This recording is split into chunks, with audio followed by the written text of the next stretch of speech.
শৈল দুঃখের ভার, পাথর দিয়া করলো আঘাত কাফের ও কুফার। দিনের জন্য নবী আমার শৈল দুঃখের বিয়া করলো আঘাত কাফের ও কুফার।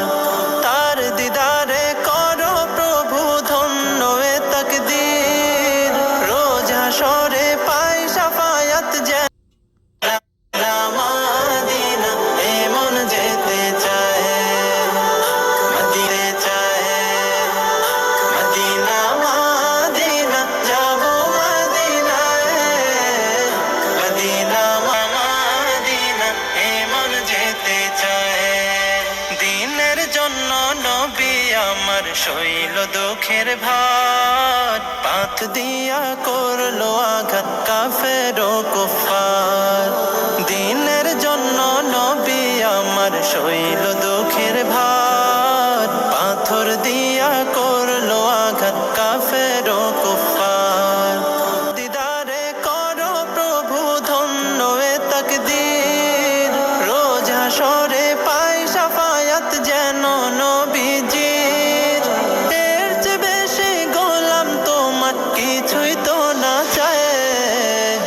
মদিনা, মদিনা যাব মদিনায় মদিনা, মদিনা এমন যেতে চায় মদিনা, মদিনা যাব মদিনায় মদিনা, মদিনা এমন যেতে চায়।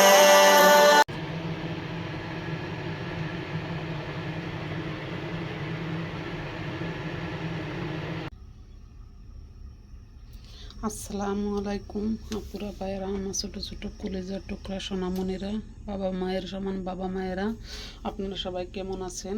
আলহামদুলিল্লাহ, আল্লাহর অশেষ রহমতে ভালোই আছি। আপনারা দেখতে পাইছেন যে আমি কি রান্না করব, প্রথমে দেখাই নিছি। এখানে তেল দিয়ে দিলাম, যেহেতু আমি শাক রাঁধবো, শাকে প্রচুর ভিটামিন, এই জন্য একটু তেলের পরিমাণটা একটু বেশি দিতে হয়, তাহলে ভিটামিনটা তেলে ধরে রাখে। আমি তেলটা প্রথমে চেক করে নিয়েছি, তেলটা গরম হয়ে গেছে। বিসমিল্লাহির রহমানির রহিম। শাকে পেঁয়াজের পরিমাণ একটু বেশি দিতে হয়। পেঁয়াজটা ভাজার জন্য আমি একটু লবণ দিয়ে দিলাম এখানে, পরবর্তীতে লবণ আমি আর দিব না। এখানে পেঁয়াজটা প্রায় বাদামি কালার আর হতে মনে 10 সেকেন্ড 20 সেকেন্ড সময় লাগবে। এ পর্যায়ে আমি এই যে চিংড়ি মাছ বেটে রাখছি এটা দিয়ে দেব। চিংড়ি মাছটা আর পেঁয়াজটা সুন্দরভাবে সেট হয়ে গেছে। যে আমি পানি কুসুম গরম করে রাখছি, এই কুসুম গরম পানি এর মাঝে একটু দিয়ে দিব। এখন আমি এর মাঝে একে একে সব মশলাগুলো দিব। এর মাঝে দিব আছে বাদাম বাটা, রসুন বাটা, জিরে বাটা। এখানে বাদাম বাটা, রসুন বাটা, জিরে বাটাটা সুন্দরভাবে সেট হয়ে গেছে। এখন আমি এর মাঝে হলুদ দিব।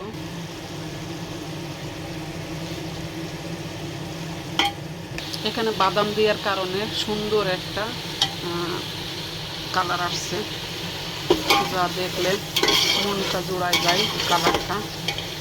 এই যে দেখেন। এখন আমি এখানে এই যে দেশি আলু, নতুন আলু পয়সা করে কাটা, আমি এটা দিয়ে দিলাম। এখন বোঝা যাবে যে কালারটা কত সুন্দর আসছে।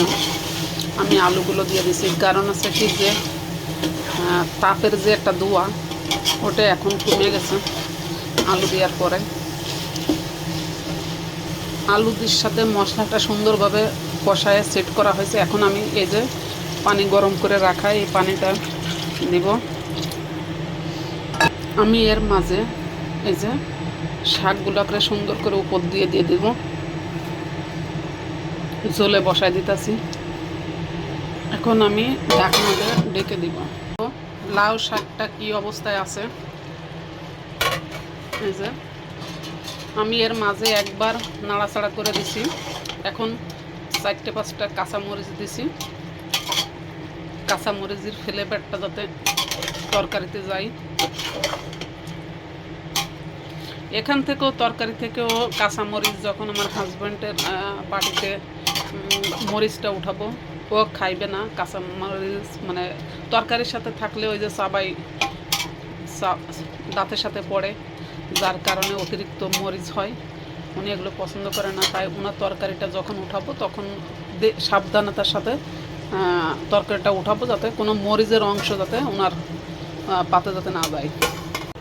শাক রান্নাটা আমার কমপ্লিট হয়ে গেছে। চিংড়ি মাছ বাটা, বাদাম বাটা, রসুন বাটা, পেঁয়াজ, আলু আর আছে লাউ শাক দিয়ে রান্নাটা কমপ্লিট হয়ে গেছে। এখন আমি এই পাতিল থেকে এই পাতিলে ট্রান্সফার করব। তাই পাতিলটাকে একটু গরম করে নিতাছি, মানে শুকায় নিতাছি। শুকানো হয়ে গেছে। আর এই বড় পাতিল থেকে আমি ট্রান্সফার করব কী জন্য, কারণ আছে আমি যখন রান্না বসাইছি তখন ওই পাতিলের শাকটা ধরতো না, আর এই পাতিলে বসাইছি শাকটা হয়ে গেছে। এখন ট্রান্সফার করলে ওই পাতিলের তলিতেও থাকবে, যার কারণে আমি ট্রান্সফার করব। এই যে এই পাতিলে রাখার পরে আমি একটু গ্যাসটা অন করে নিছি, কারণ আছে কি যে সেট করে নিছি, ব্যাস অফ করে দিছি। ফাইনালি তরকারি রান্নাটা আমার কমপ্লিট হয়ে গেছে। দেখেন কত সুন্দর। আমি ঝোল বেশি রাখি নাই, কোনো মতে রাখছি, কারণ শাকের তরকারিতে বেশি ঝোল রাখলে আমার কাছে ভালো লাগে না, কার কাছে কেমন লাগে জানি না। আর সবাই ভালো থাকেন, সুস্থ থাকেন। আর নতুন বাসায় যেদিন পা রাখবো সেদিন অবশ্যই ভিডিও দিব। অনেক কষ্ট লাগবে এই আর কি, কারণ এখানের মায়া ছেড়ে ওখানে যেতে হচ্ছে। এখানেরও হঠাৎ তো আর বলা যায় না, কারণ 4 বছর 5 বছরে এখানে রয়েছি, তার তো একটা ফিল কাজ করবে মায়া লাগার।